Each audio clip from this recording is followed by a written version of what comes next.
In one famous work, some characters have a power called HAKI. In the anime, it is said that the most ambitious characters are endowed with such will, and they cannot be prevented from achieving their goal. Eiichiro Oda ingeniously showed the philosophy of people with strong will in the most vivid way. In the anime, we can get a sense of the elusive will we are talking about. So what is HAKI really? HAKI is the human will, a phenomenon where the individual regulates their activity and behavior. In essence, the will is responsible for setting goals and focusing internal efforts towards achieving them. It's not a physical or emotional activity, and not always consciously done, but rather an activity that reflects the value characteristics of the chosen action's goal. When a person engages in volitional actions, they are resisting impulsive desires. But it's not that simple.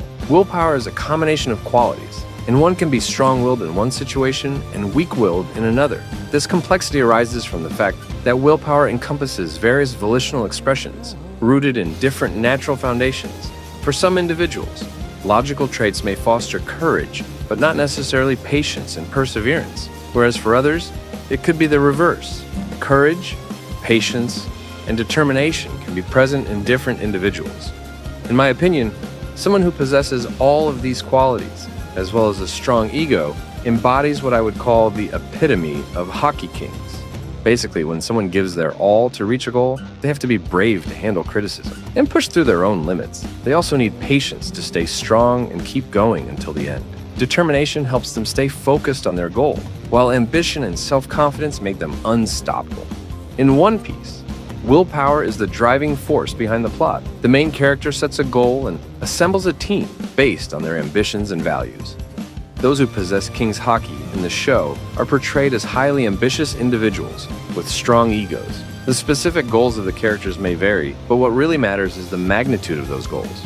It's interesting to note that in One Piece, Luffy doesn't show any deference to authority figures. He talks to both unnamed individuals and the most powerful pirates with equal confidence, unafraid and self-assured. This indicates that he already sees himself as a king, viewing himself on par with the strongest individuals in the world, whether they are admirals or Yonko. To Luffy, they are just like him. Additionally, those with strong wills are unaffected by doubt or criticism. Luffy doesn't care if others underestimate him. People with the King's HAKI don't bother with those who doubt their strength. To them, it's just background noise.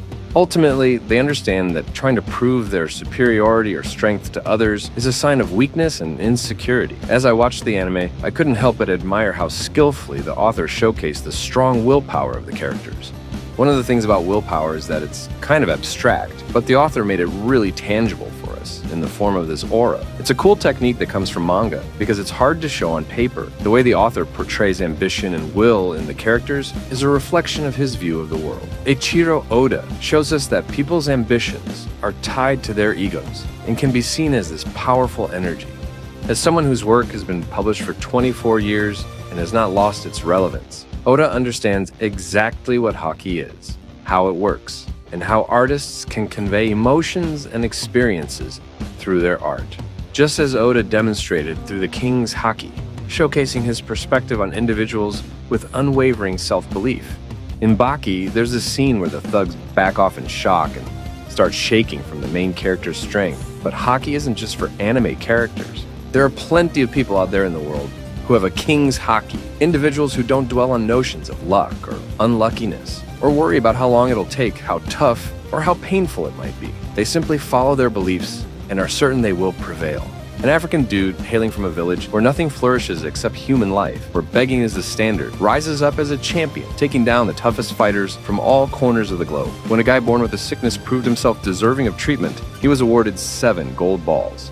The guy from the ghetto who became a boxing legend. A guy who lived in a trailer in the rough hood and ended up winning 15 Grammys. A man that's stuck in a chair who can't even lay down or stand up, let alone go to the bathroom without help, wrote a scientific paper that's getting global recognition. A man who wasn't hired at KFC is now Asia's richest man. All these people have an amazing determination that has really impressed everyone. They've got a mix of all those qualities. Throughout the whole series, Luffy never put people down for being physically weak or not good at something. But it really triggers him when it comes from those spineless individuals who seek sympathy and understanding from others. Just like in anime in the real world, those with King's HAKI show respect to their own kind. Just as Luffy and Kid recognize their opponent's will, just as Roger and Beelus respect each other. Connor respects Ronaldo. Messi respects LeBron. Eminem respects Elton John.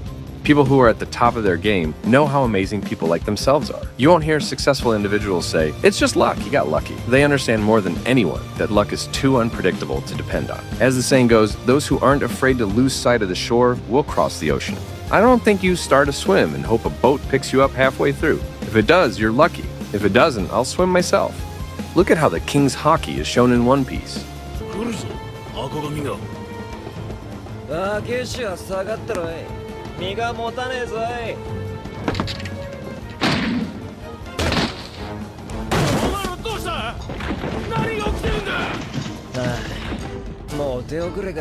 This scene shows how Oda sees the difference between people with strong wills and people with weak wills. In life, you can also see the manifestation of the king's will, and it is no less exciting spectacle. Just look at how Freddy is warming up the crowd. One man stands in front of 1 million people, and they all echo his words without a moment's pause. Think about how intimidating that would be for someone unsure of themselves on such a massive stage. But Freddy, the king, he truly commanded the crowd's will. When a stadium full of people scream in sync, with Ronaldo reaching the point where his big ego and ambition are backed up by his actions. As hundreds of thousands of men, warriors follow their leader, trusting him with their lives. Or when enemies start getting nervous just by hearing a person's name, ain't that a confirmation of King's haki? People are spending so much time arguing over who's the best, Messi or Ronaldo. These two have really made a mark in their sport. Top designers are creating clothes for the most successful people. Fans are trying to imitate your every move. Gordon Ramsay and Jamie Oliver are so well known, even to those who just eat cheap ramen from Walmart. While people are busy building idols for themselves, others become them. Throughout history, there have been individuals like Alexander the Great, Genghis Khan, and Tamerlane who were also the best in strategy, psychology, and pushed the art of war to the maximum. Next to them were people with equally strong will, the best commanders, the best diplomats, advisors who helped them achieve their goals. Just like Alexander the Great excelled in his work, Alexander Simple is top-notch in his. Sure, he didn't conquer all of Europe, but neither can Alexander the Great play like Simple.